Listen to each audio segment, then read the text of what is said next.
বিসমিল্লাহির রহমানির রহিম। আসসালামু আলাইকুম। আশা করি যে যেখানে আছেন আল্লাহ তাআলার অশেষ রহমতে অনেক অনেক ভালো আছেন। আজকে আপনাদের সাথে শেয়ার করব ঘরে খুব সহজে মুচমুচে রসালো তুলুম্বা জিলাপি রেসিপি। এই রেসিপি দেখার পর সহজেই কিন্তু এই জিলাপিগুলো তৈরি করে নিতে পারবেন। আশা করি রেসিপিটা ভালো লাগবে। প্রথমে আমি এখানে ১ কাপ নিয়ে নিলাম পানি। এরপর দিয়ে দিচ্ছি স্বাদ অনুযায়ী লবণ। এখন এর মধ্যে চিনি দিয়ে দিব আমি ১ চামচ পরিমাণে। এরপর দিয়ে দিচ্ছি ঘি। এখানে আমি খাঁটি গাওয়া ঘি ব্যবহার করছি ১ চামচ পরিমাণে। দিয়ে এই পানিটাকে বলক ওঠা পর্যন্ত অপেক্ষা করব। এখন এইখানে আমি দিয়ে দিব ভ্যানিলা এসেন্স 1/2 চা চামচ পরিমাণে। তবে হাতের কাছে যদি ভ্যানিলা এসেন্স না থাকে এখানে এলাচ গুঁড়া ব্যবহার করতে পারেন। এখন পানিটাকে আমি বলক তুলে নিয়েছি খুব ভালোভাবে। এরপর এর মধ্যে দিয়ে দিচ্ছি ১ কাপ পরিমাণে ময়দা। এখন দিয়ে দিব এখানে 1/4 কাপ কর্নফ্লাওয়ার। তো এটাকে দিয়ে আমি মিশিয়ে দিচ্ছি সাথে, সাথে আর চুলার আঁচটা এই পর্যায়ে কমিয়ে রাখতে হবে। এরপর আমি সাথে, সাথে খুব ভালোভাবে একটু মিশিয়ে নিয়েছি। নেড়েচেড়ে খুব ভালোভাবে মিশিয়ে নেওয়ার পর চুলাটাকে অফ করে দিব আর এটাকে আমি নামিয়ে নেব।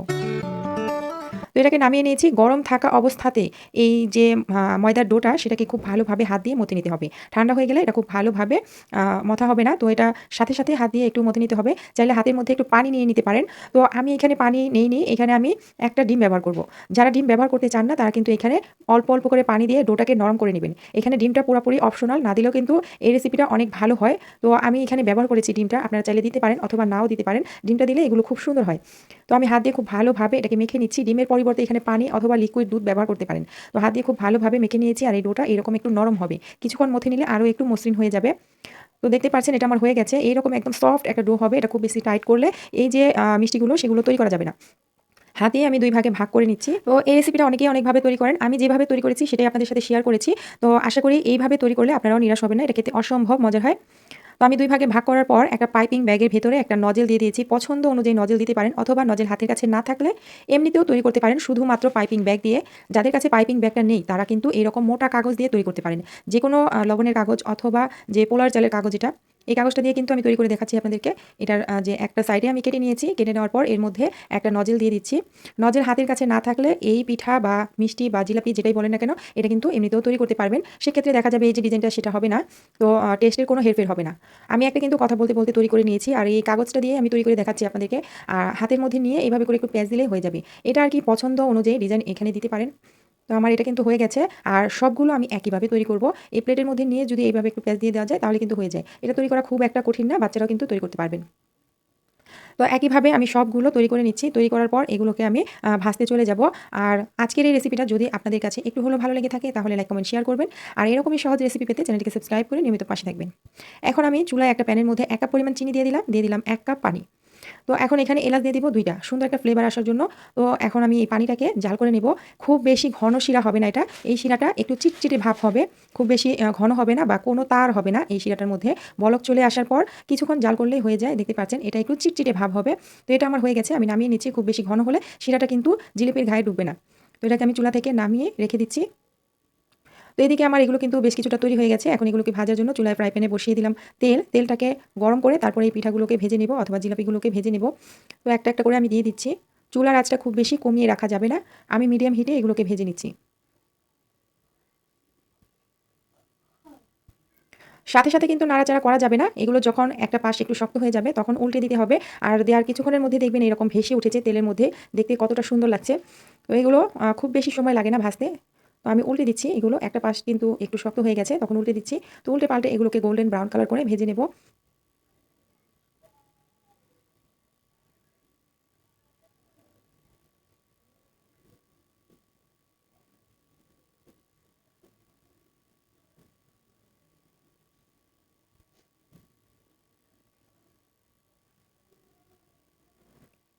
তো এগুলো কিন্তু আমার অনেকটা কালার চলে এসেছে। আপনারা চাইলে এর থেকে বেশি লালচে করে ভাজতে পারেন। তবে আমি এর থেকে বেশি লালচে করে ভাজবো না। এই অবস্থাতেই তুলে নিচ্ছি। তেল ঝরিয়ে সাথে, সাথে এই চিনি শিরার মধ্যে দিয়ে দিতে হবে। চিনি শিরাটা যদি ঠান্ডা হয়ে যায় তাহলে একটু গরম করে নিতে হবে। তো আমি যেগুলো ভাজা হয়েছে এগুলো দিয়ে দিচ্ছি। দিয়ে একটু নেড়ে-চেড়ে দিচ্ছি। এই চিনি শিরাটা কিন্তু এগুলোর গায়ে খুব ভালোভাবে ঢুকে যাবে। এটা খুব বেশিক্ষণ ভিজিয়ে রাখতে হবে না। জাস্ট কয়েক সেকেন্ডের জন্য ভিজিয়ে রাখলেই হবে। এটা শিরাটা দ্রুত টেনে নেবে। তো এটা একটু নেড়ে-চেড়ে কিছুক্ষণ শিরার মধ্যে রেখে দেব। এরপর আমি এগুলোকে তুলে নেব। আর যে বাকি পিঠাগুলো ছিল সেগুলোকেও আমি ভেজে নেব। আর দেখতেই পাচ্ছেন এগুলো কতটা সুন্দর হয়েছে মাশাআল্লাহ। আমি তুলে নিচ্ছি এই পিঠাগুলো বা জিলিপিগুলো এগুলোকে তুলে নিচ্ছি। এগুলো কিন্তু রসে একদম টইটুম্বুর হয়ে গেছে। উপরটা একটু ক্রিসপি থাকবে, ভেতরটা একদম সফট থাকবে। এগুলো আমার হয়ে গেছে। আমি কিন্তু পরিবেশন করে নিয়েছি। আর মাশাআল্লাহ দেখতে কতটা সুন্দর হয়েছে। খেতেও কিন্তু অসম্ভব মজার হয়েছে। বাসায় একবার ট্রাই করে দেখবেন। তো আমি একটা ভেঙে দেখাচ্ছি আপনাদের এটা কেমন হয়েছে।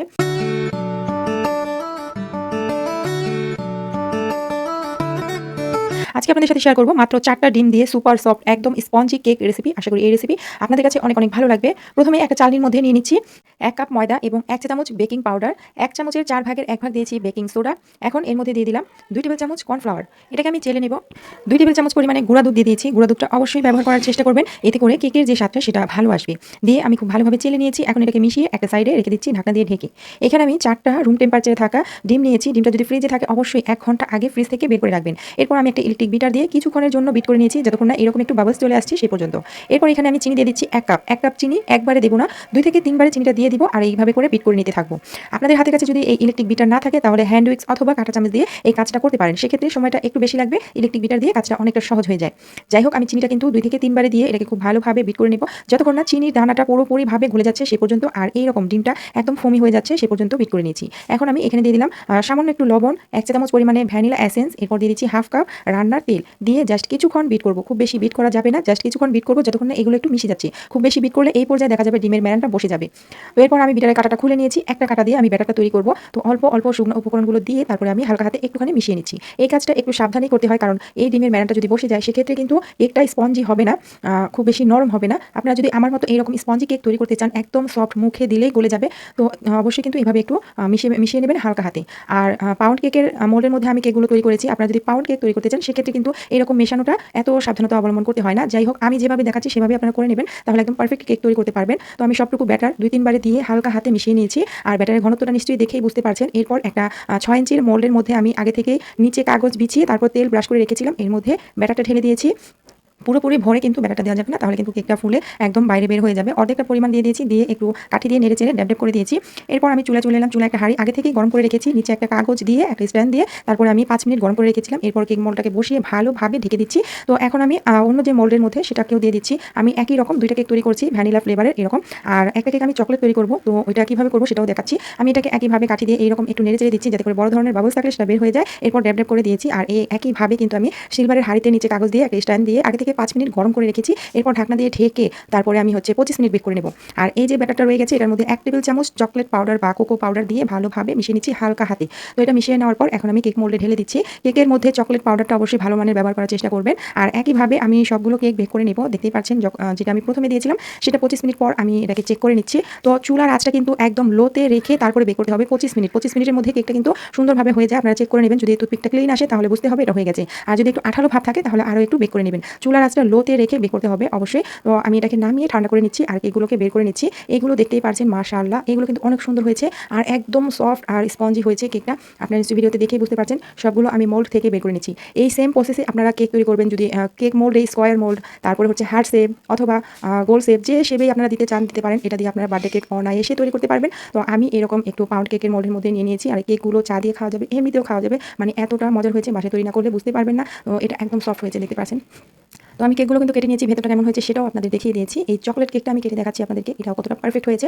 আশা করি এই ভিডিওটা একটু হলেও আপনাদের কাছে ভালো লেগেছে। ভালো লাগলে লাইক, কমেন্ট, শেয়ার করতে ভুলবেন না। এইরকম রেসিপি পেতে চ্যানেলটি সাবস্ক্রাইব করে নিয়মিত পাশে থাকবেন। আপনারা চাইলে এই কেকের মধ্যে ক্রিম দিয়ে পেস্ট্রি কেক তৈরি করতে পারেন। তো আমি এগুলো এভাবেই কেটে নিয়েছি। আশা করি আজকের ভিডিও ভালো লেগেছে। আজকে বিদায় নিচ্ছি। সবাই ভালো থাকবেন, সুস্থ থাকবেন। আল্লাহ হাফেজ।